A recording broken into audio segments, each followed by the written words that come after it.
Saúde, amada igreja, com a santa e gloriosa paz do Senhor Jesus Cristo. Amém? Uma boa noite a todos.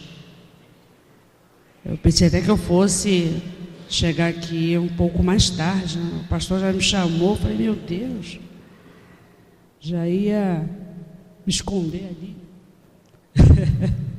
Já ia sair aqui, ia dobrar à esquerda. Mas aí também não adianta, porque a palavra de Deus diz que aonde eu estiver, né, ali o Senhor estará, então não tem como dobrar à esquerda e ficar lá. Queridos, eu quero primeiramente agradecer a Deus mais uma vez por essa oportunidade, agradecer a pessoa do pastor e a igreja em me confiar esse lugar tão especial, né, que é o altar. E eu vim me preparando essa semana, né, pedindo a Deus misericórdia, para que Ele pudesse me usar nesta hora. E o tema da nossa mensagem é pensamento positivo, pensamentos de Deus, nossos pensamentos. E eu te convido agora a abrir a Bíblia em Jeremias 29, a partir do versículo 11. Gosto muito dessa palavra, né? Jeremias 29, a partir do versículo 11.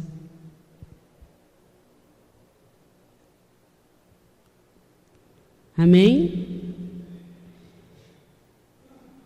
Os irmãos acompanhem a leitura, por favor. Eu é que sei os pensamentos que tenho a vosso respeito, diz o Senhor. Pensamentos de paz e não de mal, para vos dar o fim que desejais.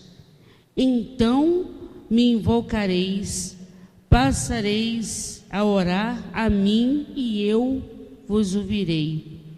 Buscar-me-eis e me achareis, quando me buscardes de todo o vosso coração. Serei achado de vós, diz o Senhor, e farei mudar a vossa sorte. Congregai-vos de todas as nações e todos os lugares para onde lancei, diz o Senhor, e tornarei trazer-vos ao lugar aonde vos mandei para o exílio. Queridos, pode sentar, irmão, em nome de Jesus. Obrigada. Eu não sei quanto aos irmãos, mas eu, Ana Rosa, eu tenho 3 ocasiões bem distintas na minha vida, aonde eu faço uma análise, aonde eu analiso os meus planos, o que eu fiz, o que eu poderia fazer, como eu vivo, como eu tenho levado a minha vida, o que eu posso fazer, o que eu poderia ter feito e o que eu não fiz. A primeira ocasião é quando alguém morre, alguém muito próximo a mim, alguém de notoriedade. Quando morre, eu fico, meu Deus, como a nossa vida realmente é passageira. Eu pensei muito nisso esse ano. Esse ano teve uma leva muito grande de pessoas do meio artístico, enfim, que faleceram esse ano. Um foi o Boechat. Eu sempre ouvia a Band News com muita frequência. Obrigada, amada. E no dia que o Boechat morreu, como todos os dias, eu ouvia. Ele começava às 7h30 da manhã, ia até 11h30, porque aí quando dava por volta de 10 horas da manhã, ele fechava com a rede São Paulo, depois ele ficava só com a Band News FM Rio de Janeiro, até 11h30 da manhã. Eu ouvia esse tempo todo. Agora diminuiu bastante, mas eu era ficcionada por telejornal, notícia. Eu ouvia tudo isso, ouvia quase que o dia inteiro. Depois eu botava para ouvir as canções, as nossas canções, na antena. E aí eu tiro a imagem e deixo só o som. Aí eu ouvi normalmente.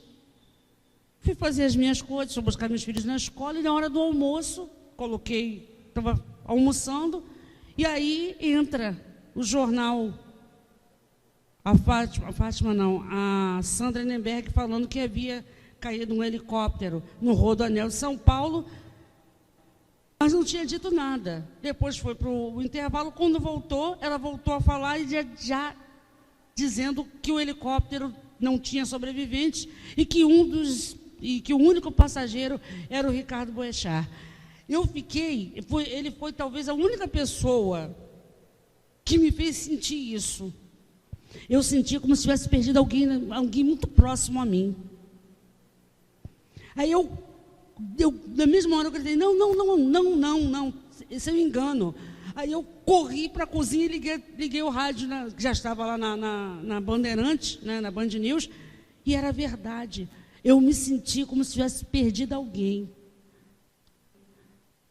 E aí eu comecei a pensar, meu Deus, bem que o teu servo diz na sua palavra que a nossa vida é como a erva que murcha. Eu acabei de ouvir esse homem se despedir, dizendo que estaria novamente no mesmo horário. Como pode? E eu comecei a pensar na minha condição. A segunda ocasião em que eu faço isso, eu tenho essa mesma autoanálise, perto do meu aniversário. Eu faço aniversário no final de maio. Então, quando vai chegando assim, final de março, eu já começo a pensar. Porque a vida da gente é como nossa vida é um ciclo. Tem aquele ciclo que é o ciclo geral, que é o que nós estamos vivendo agora. É um ciclo que está se fechando para que haja o início de um outro. E tem aquele ciclo individual, que é o nosso aniversário. E eu fico assim pensando, meu Deus, como foi esse ciclo que está se fechando? As coisas que eu planejei, porque eu planejar, a vida tem que ter planejamento. O Senhor sabe de todas as coisas, sim, mas a sua palavra diz que do homem são as precipitações do coração. Algumas traduções diz o planejamento, o planejar. O planejar é nosso, mas a resposta final vem do Senhor.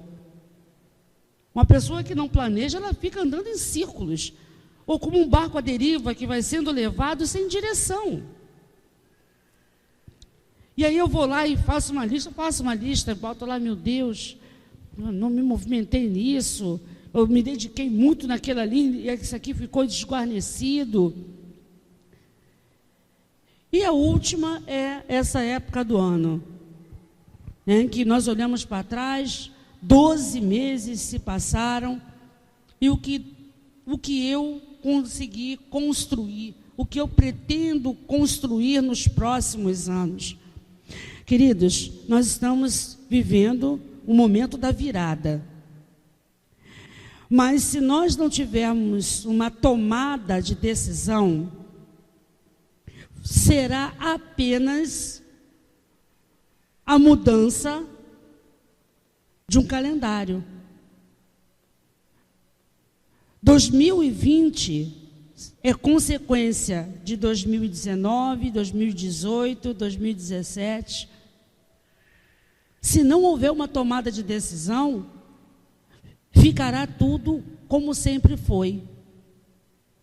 Algumas pessoas não tomam uma decisão e apenas colocam o vinho novo em odre velho. Ou seja, na essência as coisas continuam, mas não há uma mudança significativa. A psicologia diz que nós somos aquilo que nós julgamos ser. que está na nossa alma, que está aqui, vai ser o meu, vai denotar o meu comportamento. Em Provérbios 23, 7, quem puder abrir para mim e ler, eu ficaria agradecida.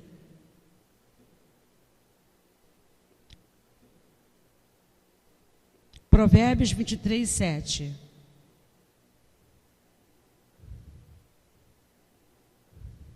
Isso. Porque não imaginou na sua alma, assim é, ele te dirá, come e bebe, mas o seu coração não estará contigo.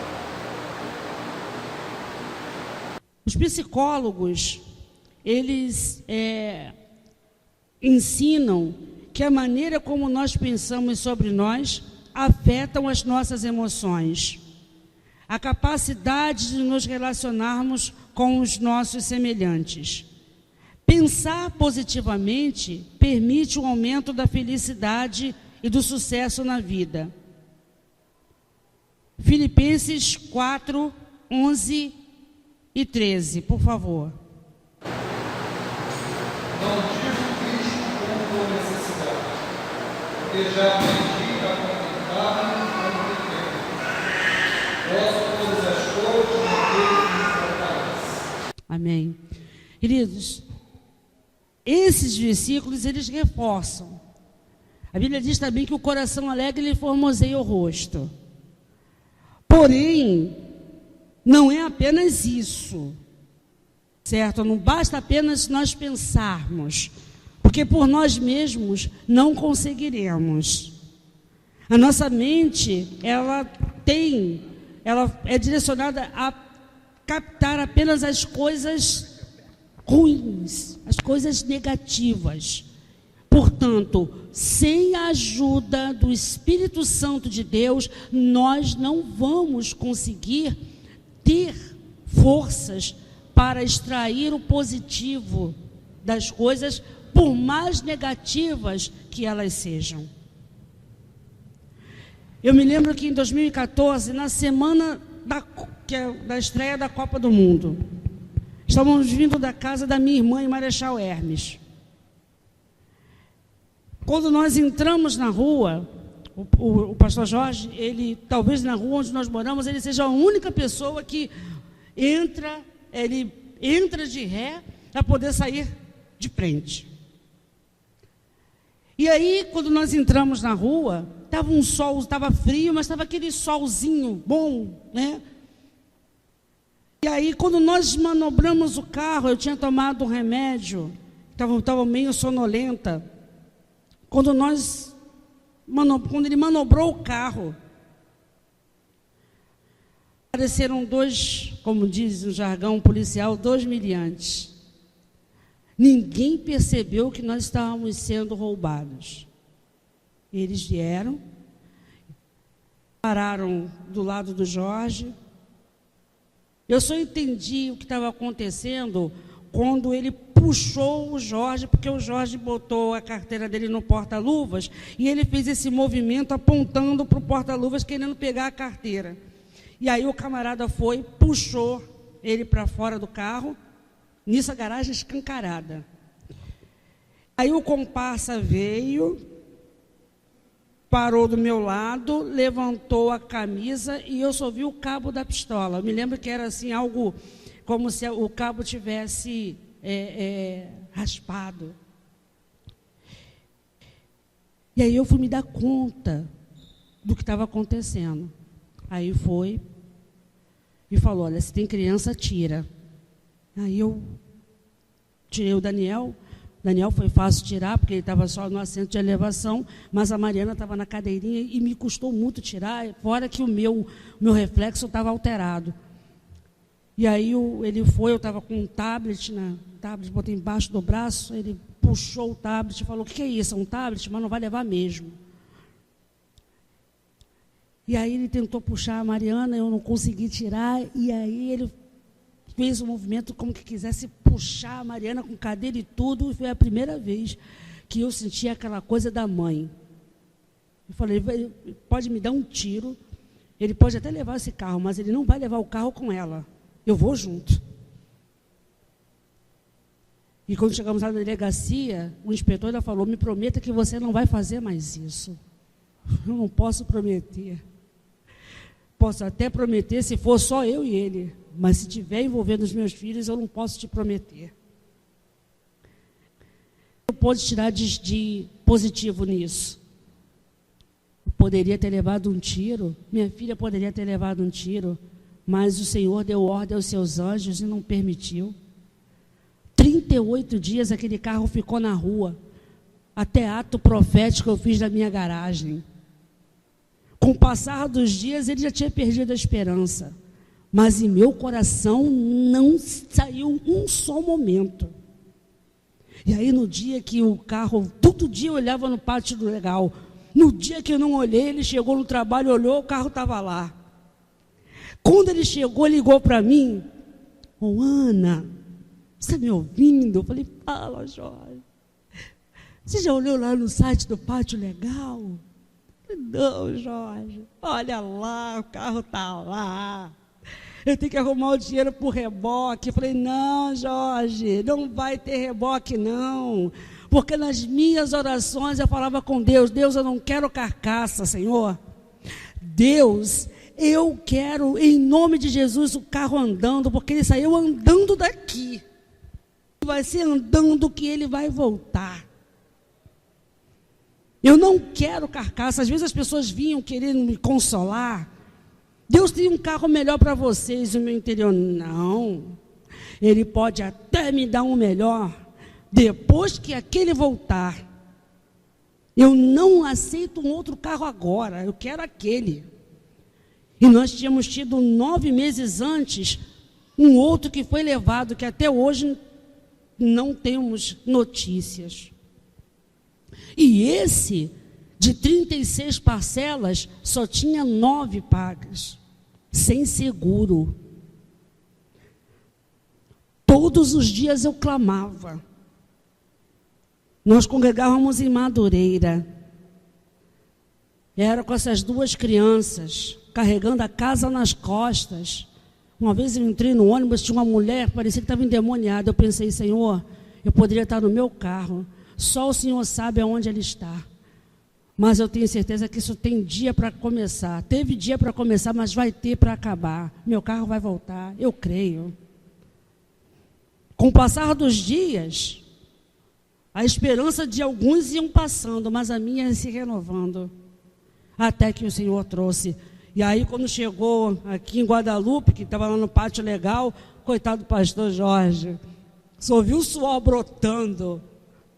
O carro só tinha 3, de 5 só entrava as 3 marchas. E eu pedi a Deus, quando chegou no Brasil, ficou numa posição que não tinha como voltar, era só seguir. Eu falei, Deus, até aqui o Senhor trouxe, nos deixe em casa. Deus nos deixa em casa. E Deus honrou. Quando chegou na nossa rua, o Jorge falou, dá para deixar lá no Billy. Foi além da onde eu pedi para Deus nos deixar. Sempre numa situação negativa, queridos, Deus te permite extrair o positivo dela. Sempre poderia ser muito pior se não fosse a mão do Eterno. Se em 2019 as coisas não aconteceram conforme o teu planejado, saiba que tudo poderia ser muito pior. Se não houvesse a mão poderosa daquele que tudo pode. Você acabou de ouvir, posso todas as coisas naquele que me fortalece. Todas as coisas. E esse exercício de ter essa positividade no pensamento e saber que mesmo quando as coisas não estão favoráveis, ele vem mediante a leitura e a oração. O crente não deve viver só de milagres. Porque o milagre, ele, daqui a pouco, o entusiasmo dele vai passar. Tudo passa, menos a palavra. E é ela que alimenta. E é ela que faz com que você diga, olha, o ano não acabou. Estava conversando com o pastor Jorge em casa. E uma situação que nós estamos vivenciando, nós estávamos conversando, eu falei para ele: Jorge, o ano ainda não acabou. O ano ainda não acabou.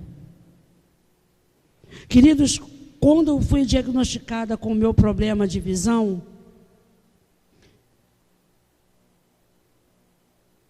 teve 2 momentos na minha vida que eu tive um diagnóstico que, quando o médico começou a falar, em dado momento, eu só via o mover dos lábios dele. Eu não ouvia mais nada. Eu só pensava: como será? Um foi quando o Daniel foi diagnosticado. Eu não tenho pai, não tenho mãe.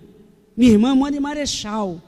Eu não tenho parentes por perto. Eu pensei: como vai ser? O autismo era uma coisa meio que desconhecida. E eu pensei: pai, como será? Eu passei pelo cobrador e até hoje não sei quem recebeu meu dinheiro. Eu sentei e comecei a chorar, não me importei com quem estava vendo. A segunda vez foi quando a médica me diagnosticou e eu perguntei para ela: posso ficar cega? E ela disse, com a maior tranquilidade: sim. Daquele momento em diante, eu não ouvi mais nada do que a doutora falou. Eu só ouvi o balançar dos lábios dela.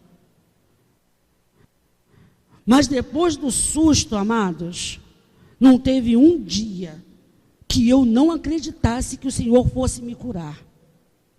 Não tinha um dia que eu não abrisse os meus olhos crendo que o Senhor fosse restaurar a minha visão. Todos os dias, amados, eu tinha uma dor de cabeça incapacitante, que no final das contas, Neosodina não dava mais conta, a não ser eu tomando a cartela, com 4. E mesmo assim, no dia seguinte, eu sentia como se a caixa do crânio tivesse machucada. Até café eu aprendi a tomar, porque a cafeína ajudava a dar uma aliviada. De como é que eu ia tomar remédio dormindo com 2 crianças pequenas em casa?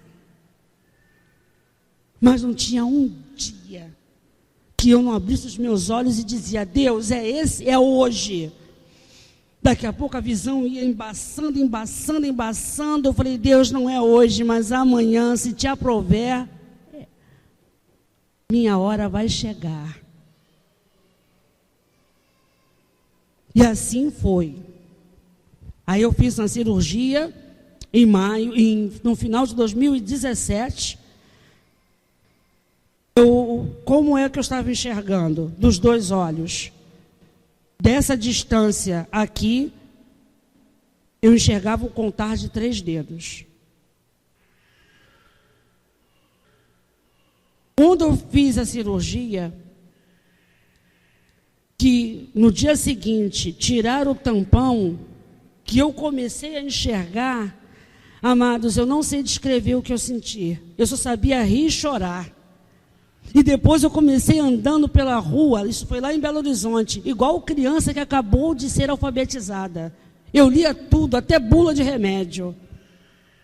O dia chegou, o Senhor cumpriu o desejo do meu coração. Mas ainda faltava o olho esquerdo. Aí eu entrei na fila do transplante e fiquei aguardando. E aí o dia aconteceu, dia 1º de outubro. Portanto, foi o momento da minha virada. Eu ainda estou no processo. Descobri que tenho catarata, justamente do olho operado. Eu não posso mexer enquanto não tiver ainda restabelecido do transplante. Ainda não houve uma virada completa, mas tem um versículo que eu gosto muito, que foi o mesmo que o Senhor me falou quando o pastor Jorge sofreu um quadro de arritmia, e que eu pensei que eu fosse perder o meu esposo, como perdi o meu pai e minha mãe por um problema do coração. Eu entrei no banheiro e falei com Deus: pois é, Deus, o coração tirou meu pai, tirou minha mãe, vai tirar meu marido também? Vai deixar meus filhos sem pai? E aí eu joguei uma água no rosto, que era janeiro, muito calor, e eu escutei uma voz como eu escuto a voz de vocês. Eu sei que o meu Redentor vive e que por certo se levantará em meu favor. Eu olhei para trás porque eu pensei que alguém tivesse ouvido a minha oração. Não tinha ninguém no banheiro. Só tinha eu e o Espírito Santo de Deus. Eu sei que o meu Redentor vive e que por certo se levantará em meu favor. Na mesma hora eu senti o Senhor comigo. E eu só falei, me prepara porque estiver por trás daquela porta. Aí, graças a Deus, cheguei lá, Jorge em 5 dias já sabia o nome de todo mundo, já sabia as situações de vida das pessoas. Quando a Mariana nasceu, eu fiquei depois, tive complicação no pós-parto, fiquei 15 dias internada, só soube o nome de 2 enfermeiros. Mas é o jeito dele, né? Deus o ama a si mesmo. Se temos algo que necessitamos para atravessar as intempéries da vida, segundo o psicólogo norte-americano Daniel Kahneman, é inteligência emocional. Um sujeito emocionalmente inteligente é aquele que consegue identificar as suas emoções com maior facilidade. E com isso, ele consegue clamar ao Senhor. Ele consegue entender que Deus tem um plano. Ele consegue entender que nem tudo é no momento que ele deseja, porque Deus tem um tempo próprio para cumprir o seu plano. Ultimamente nós temos tido uma geração que não quer ter tempo, não quer esperar. Estala os dedos e acha que Jesus é seu cliente. E como o cliente tem sempre razão, tem que fazer no seu tempo. Deus tem um tempo para todas as coisas, Eclesiastes 3 diz isso. Se você está no deserto, o deserto não é o teu lugar. O deserto é lugar de tratamento, não é um lugar de moradia. O mais importante não é quando você entra no deserto, mas como você vai sair dele. Deserto é lugar de tratamento. Deus trata. Deus acolhe. E se você tem uma inteligência emocional, consegue compreender isso. E aí eu tenho certeza que o ano da virada não será o mesmo. Você vai olhar para trás e vai ver o quanto evoluiu. O quanto Deus te amou e te cuidou. Daniel Kahneman deu um exemplo, até de 2 alunos, né? Toda classe tem aquele aluno que se destaca, tira notas altas, sempre um ponto fora da curva. E tem aqueles que são medianos ou medíocre. E às vezes nós ouvimos a palavra medíocre e acha que é um termo pejorativo. Na verdade, medíocre, entre outras definições, quer dizer pequeno, mediano. E eu sempre fui mediana em química e física. Sempre. Eu sempre passei com, vai menina, vai. Eu me lembro que uma vez eu fiquei em física, química. E aí eu cheguei, né, vi lá na listagem, e estava lá um aviso que quem estava em recuperação, que era para voltar no dia seguinte. E aí quando eu fui, já estava lá a sala lá, química, turmas 1, 2 e 3, que era o primeiro, segundo e terceiro anos do ensino médio. Aí eu entrei na sala, fiquei esperando o professor. Marcaram para 10 horas da manhã. Deu 10h20, só tinha eu na sala. Meu Deus, uma turma enorme. Daqui a pouco entra o professor. Ai, Ana, só você? Eu falei, só eu. Ah, eu não vou voltar aqui por sua causa, não. Só você, Ana. Uma turma de 3 turmas, Ana. Só você. Aí eu já estou com passagem comprada, vou passar meu ano novo, minhas festas em Angra.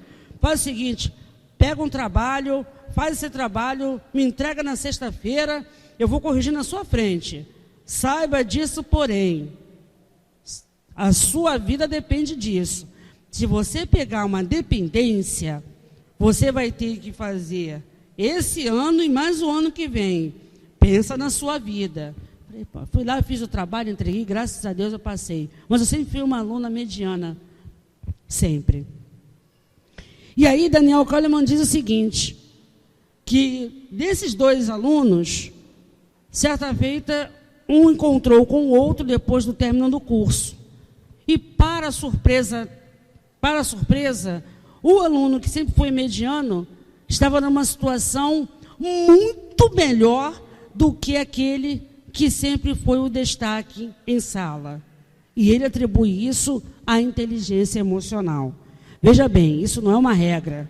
Nem todo aluno mediano vai se dar bem na vida ou mal. Isso é uma tese, e se tratando de seres humanos, não dá para você pegar e dizer que, exatas. E ele cita 5 características que uma pessoa que possui inteligência emocional, tem. Uma inteligência emocional bem trabalhada. Ele conhece as próprias emoções.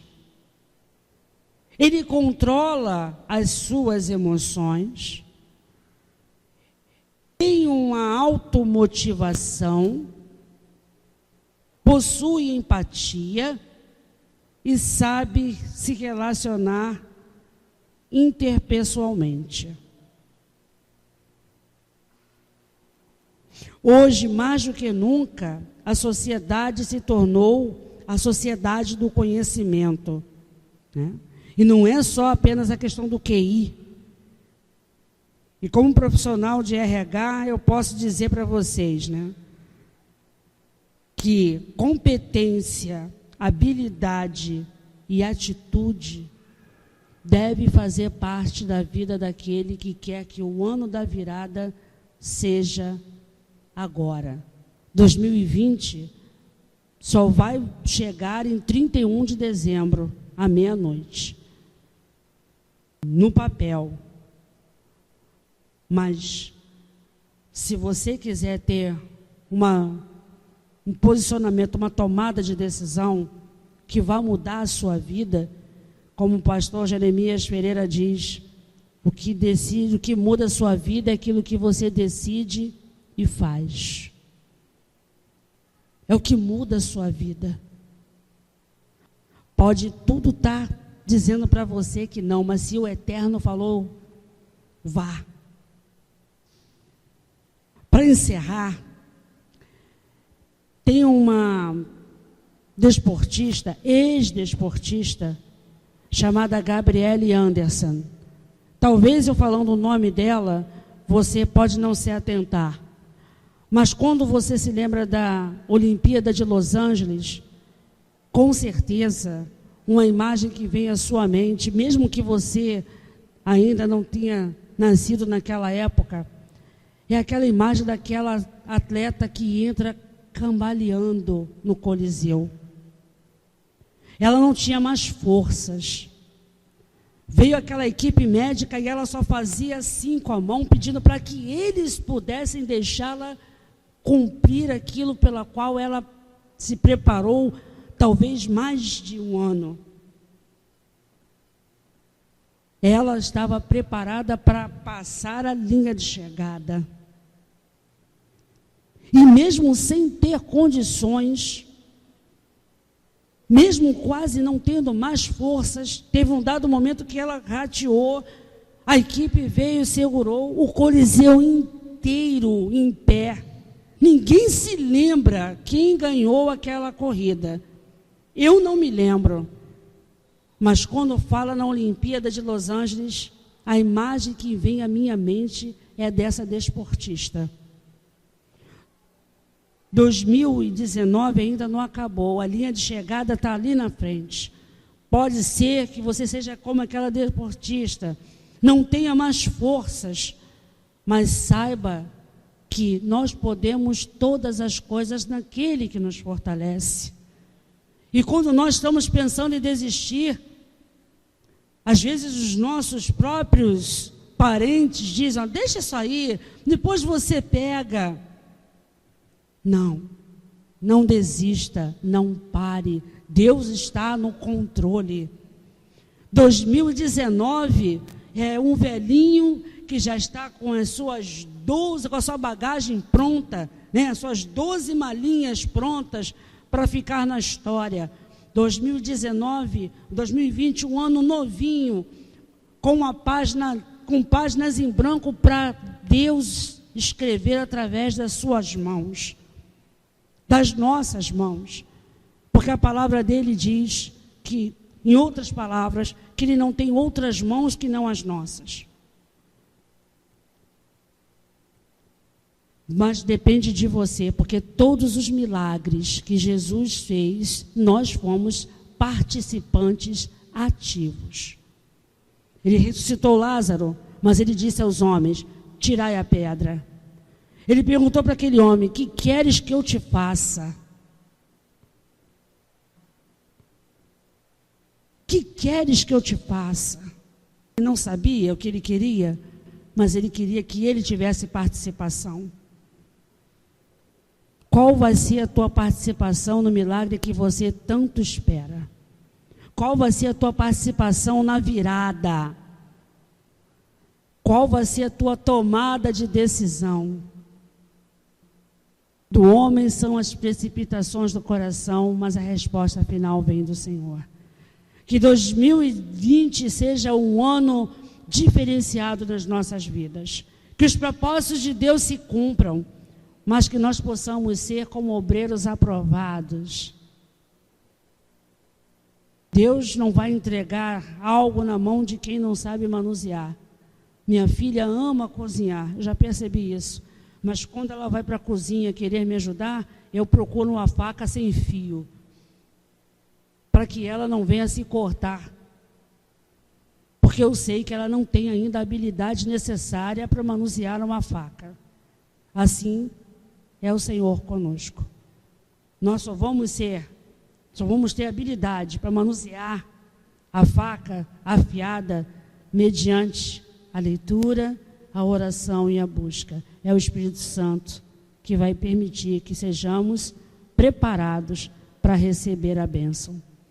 Receber a bênção é bom, mas tem que estar preparado. Que o ano da virada comece hoje. Se ainda não começou, que comece hoje. Em nome de Jesus. Eu agradeço a oportunidade.